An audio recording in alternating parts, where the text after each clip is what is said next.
ஆண்டவருக்குள் தூய்மையாய் வாழுங்கள். தந்தை, மகன், தூய ஆவியின் பெயராலே ஆமேன். உங்கள் இதயத்தில் இருந்து தியானிக்க உங்களுக்கான இன்றைய வசனம் மார்க்கு அதிகாரம் 6 இறைவசனம் 34. அவர் கரையில் இறங்கிய போது பெருந்திரளான மக்களை கண்டார். அவர்கள் ஆயிரலா ஆடுகளைப் போல் இருந்ததால் அவர்கள் மீது பரிவு கொண்டு அவர்களுக்கு பலவற்றை கற்பித்தார். ஜெபம். நல்லாயனாம் எங்கள் இறைவா, இன்றைய இனிய நாளுக்காக உமக்கு நன்றி கூறுகின்றோம்.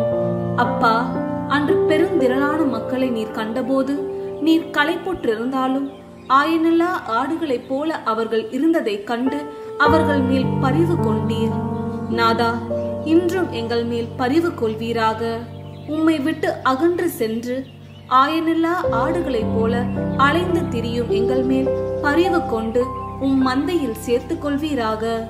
ஆமேன்.